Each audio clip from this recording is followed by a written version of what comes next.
بسم اللہ الرحمن الرحیم۔ شروع کرتے ہیں اللہ پاک کے بابرکت نام سے جو بڑا مہربان نہایت ہی رحم کرنے والا ہے۔ ناظرین کرام، اس واقعے کو شروع کرنے سے پہلے آپ سے گزارش ہے کہ چینل کو سبسکرائب کریں اور ہماری اس ویڈیو کو لائک ضرور کریے گا۔ تو چلیے ویڈیو شروع کرتے ہیں۔ یہ حضرت لوط علیہ السلام کا شہر سدوم ہے جو ملک شام میں صوبہ حمص کا ایک مشہور شہر ہے۔ حضرت لوط علیہ السلام بن حاران بن تارخ یہ حضرت ابراہیم علیہ السلام کے بھتیجے ہیں۔ یہ لوگ عراق میں شہر بابل کے باشندے تھے۔ پھر حضرت ابراہیم علیہ السلام وہاں سے ہجرت کر کے فلسطین تشریف لے گئے اور حضرت لوط علیہ السلام ملک شام کے ایک شہر اردن میں مقیم ہو گئے، اور اللہ تعالیٰ نے آپ کو نبوت عطا فرما کر سدوم والوں کی ہدایت کے لیے بھیج دیا۔ شہر سدوم کی بستیاں بہت آباد اور نہایت سرسبز و شاداب تھیں، اور وہاں طرح طرح کے اناج اور قسم قسم کے پھل اور میوے بکثرت پیدا ہوتے تھے۔ شہر کی خوشحالی کی وجہ سے اکثر جا بجا کے لوگ مہمان بن کر ان آبادیوں میں آیا کرتے تھے، اور شہر کے لوگوں کو ان مہمانوں کی مہمان نوازی کا بار اٹھانا پڑتا تھا۔ اس لیے اس شہر کے لوگ مہمانوں کی آمد سے بہت ہی تنگ آ چکے تھے، مگر مہمانوں کو روکنے اور بھگانے کی کوئی ضرورت نظر نہیں آ رہی تھی۔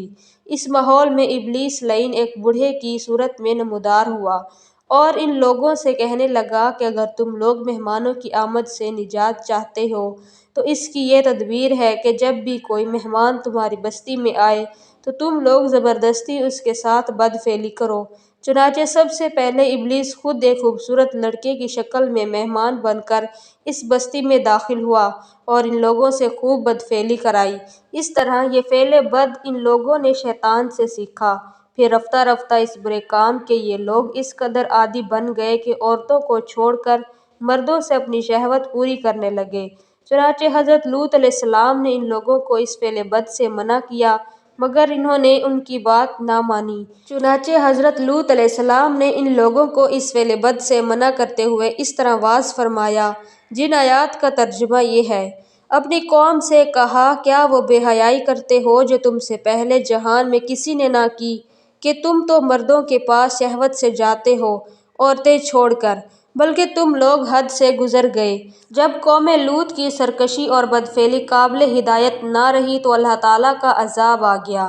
چنانچہ حضرت جبرائیل علیہ السلام چند فرشتوں کو ہمراہ لے کر آسمان سے اتر پڑے۔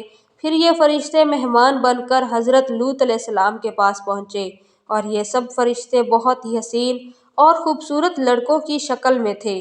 ان مہمانوں کے حسن و جمال کو دیکھ کر اور قوم کی بدکاری کا خیال کر کے حضرت لوط علیہ السلام بہت فکر مند ہوئے۔ تھوڑی دیر بعد قوم کے بدفعلوں نے حضرت لوط علیہ السلام کے گھر کا محاصرہ کر لیا اور ان مہمانوں کے ساتھ بدفعلی کے ارادے سے دیوار پر چڑھنے لگے۔ حضرت لوط علیہ السلام نے نہایت ہی دل سوزی کے ساتھ ان لوگوں کو سمجھانا اور اس برے کام سے منع کرنا شروع کر دیا، مگر یہ بدفعل اور سرکش قوم اپنے بیہودہ جواب اور برے اقدام سے باز نہ آئی، تو آپ انتہائی مہمانوں کے ساتھ رسوائی سے تنگ دل ہو کر غمگین و رنجیدہ ہو گئے۔ یہ منظر دیکھ کر جب حضرت جبرائیل علیہ السلام نے فرمایا، اے اللہ عز و جل کے نبی، آپ بالکل کوئی فکر نہ کریں، ہم لوگ اللہ تعالیٰ کے بھیجے ہوئے فرشتے ہیں جو ان بدکاروں پر عذاب لے کر اترے ہیں، لہٰذا آپ مومنین اور اپنے اہل و عیال کو لے کر صبح ہونے سے قبل ہی اس بستی سے دور نکل جائیں، اور خبردار کوئی شخص بھی پیچھے مڑ کر نہ دیکھے، ورنہ وہ بھی اس عذاب میں گرفتار ہو جائے گا۔ چنانچہ حضرت لوط علیہ السلام اپنے گھر والوں اور مومنین کو ہمراہ لے کر بستی سے باہر نکل گئے۔ پھر حضرت جبرائیل علیہ السلام اس شہر کی پانچوں بستیوں کو اپنے پروں پر اٹھا کر آسمان کی طرف بلند ہوئے اور کچھ اوپر جا کر ان بستیوں کو الٹ دیا، اور یہ آبادیاں زمین پر گر کر چکنا چور ہو کر زمین پر بکھر گئیں۔ پھر کنکر کے پتھروں کا مینہ برسا اور اس زور سے سنگ باری ہوئی کہ قوم لوط کے تمام لوگ مر گئے اور ان کی لاشیں بھی ٹکڑے ٹکڑے ہو کر بکھر گئیں۔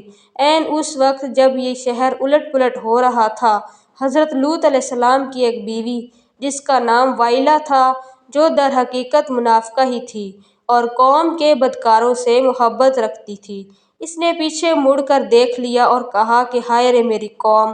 یہ کہہ کر کھڑی ہو گئی۔ پھر عذاب الہی کا ایک پتھر اس کے اوپر بھی آ گرا اور وہ بھی ہلاک ہو گئی۔ چنانچہ قرآن مجید میں اللہ پاک نے ارشاد فرمایا ہے، جن آیات کا ترجمہ یہ ہے، تو ہم نے اسے اور اس کے گھر والوں کو نجات دی، مگر اس کی عورت وہ رہ جانے والوں میں ہی تھی، اور ہم نے ان پر ایک مینہ برسایا تو دیکھو کیسا انجام ہوا مجرموں کا۔ جو پتھر اس قوم پر برسائے گئے وہ کنکروں کے ٹکڑے تھے، اور ہر پتھر پر اس شخص کا نام لکھا ہوا تھا جو اس پتھر سے ہلاک ہوا۔ اس واقعے سے معلوم ہوا کہ لواطت کس قدر شدید اور ہولناک گناہ کبیرہ ہے کہ اس جرم میں قوم لوط کی بستیاں الٹ پلٹ کر دی گئی، اور مجرمین پتھراؤ کے عذاب سے مر کر دنیا سے نیست و نابود ہو گئے۔ ناظرین، اللہ پاک ہمیں ایسے گناہ کرنے سے بچائے اور ہمیں سیدھے راستے پہ چلنے کی توفیق عطا فرمائے۔ آمین ثم آمین۔